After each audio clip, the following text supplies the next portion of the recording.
Assalamualaikum warahmatullahi wabarakatuh. Kembali lagi kepada channel saya Meti Arafikri. Mungkin bagi teman-teman yang sudah menonton video saya sebelumnya sudah tahu. Jadi setiap bertepatan pada tanggal 17 saya akan mengupload video kajian yang semoga bermanfaat bagi teman-teman. Jadi teman-teman, bertepatan pada tanggal 17 Agustus Hari Kemerdekaan Indonesia di tahun 2026, saya Metia akan membuat video tentang keutamaan masjid. Nah, di sini saya akan membahas beberapa hadis yang saya ambil hadisnya dari kitab Tangkihul Qol. Mungkin bagi teman-teman masih belum tahu bahwa masih banyak banget keutamaan dari masjid yang teman belum ketahui. Nah, simak videonya baik-baik ya teman-teman.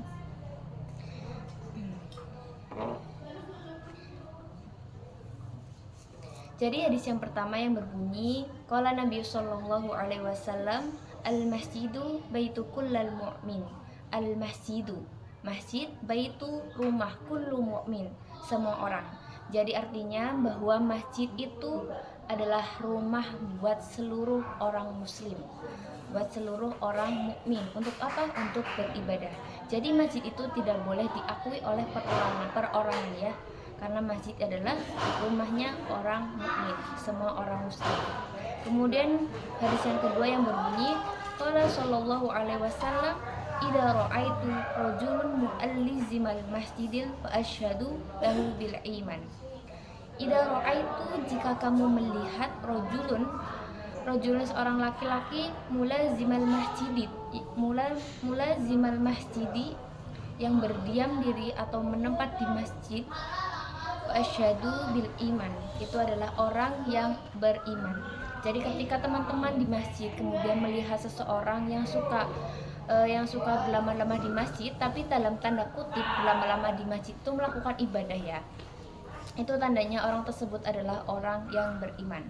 Kita sudah membahas hadis kedua, semoga teman-teman sudah memahami. Kemudian kita memasuki pada hadis yang nomor 3. Wa qala sallallahu alaihi wasallam, man takallama bi kalamid dunya fil masjidi fa ahbatullah allamahu arba'ina sanatan. Jadi hadis yang ketiga menjelaskan bahwa jika kalian ketika sedang di masjid mengatakan hal-hal duniawi, maka Allah memerintahkan kepada malaikat untuk menghapus semua amal-amal kebaikan selama 40 tahun. Jadi percuma ketika kita sudah beramal ibadah dengan sebaik mungkin selama 40 tahun, kemudian hangus begitu saja ketika kita berbicara hal-hal duniawi di masjid. Nah, karena masjid adalah tempat beribadah, maka lakukanlah ibadah, jangan melakukan hal-hal dunia yang memang seharusnya tidak boleh dilakukan di masjid. Kemudian hadis yang nomor 5 itu sedikit sama hadis yang nomor 3, hadis nomor 4. Wa qala sallallahu alaihi wasallam, inna malaikat takahharuna minal mutakallimin wal masjidi bikalam. Jadi hadis yang nomor 4 itu menjelaskan bahwa malaikat sangat benci dengan orang-orang yang omong-omongan di dalam masjid tentang hal-hal yang saru ya, tentang hal-hal yang jorok, itu tidak patut untuk diomongkan di masjid. Malaikat sangat benci dengan orang-orang yang seperti itu ketika di dalam masjid, demikian untuk tadarus, untuk sholat sunnah dan sholat-sholat lainnya. Tapi kita melakukan di masjid itu untuk hal-hal duniawi, untuk berkata kasar, berkata saru, itu malaikat sangat benci dengan orang-orang yang seperti itu. Kemudian hadis yang nomor 4 yang berbunyi, wa qala sallallahu alaihi wasallam, syarrun biqa'i aswaquha wa khairun biqa'i masajiduha. Nah, itu hadis yang nomor 5 yang menjelaskan tentang lemah yang bagus adalah lemah yang dibuat masjid. Maksudnya lemah itu tanah ya. Jadi sebaik-baiknya tanah yang ada di dalam dunia ini, yang ada di dunia ini adalah tanah yang di atasnya dibangun masjid. Dan apa tanah tersebut dilakukan oleh seorang buat beribadah. Nah, sedangkan tanah-tanah lain tidak, sedangkan masjid untuk beribadah.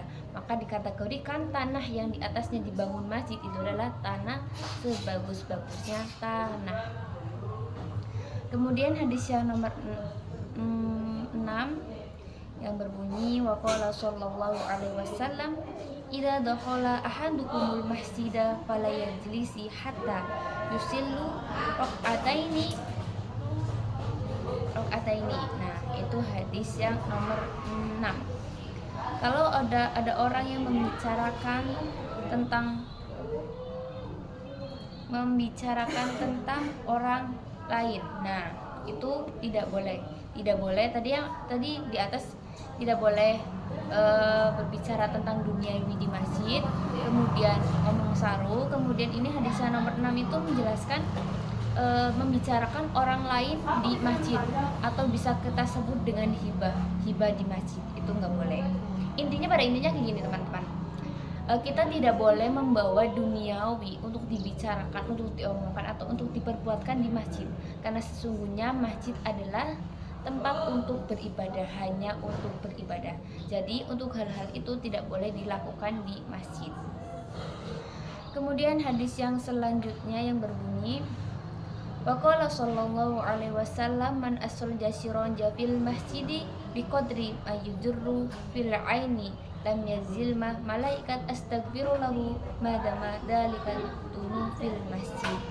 Jadi hadis selanjutnya menjelaskan tentang jika kamu melihat orang yang membersihkan kotoran yang ada di dalam masjid, kamu akan dibersihkan pekerjaannya. Jadi ketika kamu melihat seseorang yang sedang membersihkan kotoran yang ada di dalam masjid, itu adalah orang-orang yang mulia, ya. Karena tidak semua orang akan mempunyai rasa empati untuk bisa membersihkan kotoran yang ada di dalam masjid tersebut. Begitu ya teman-teman. Mungkin cukup itu saja hadis pada video kali ini. Semoga bisa bermanfaat bagi teman-teman. Mohon maaf bila ada cara baca, cara menjelaskan, atau cara pengucapan yang memang kurang jelas atau terlalu cepat. Mohon maaf.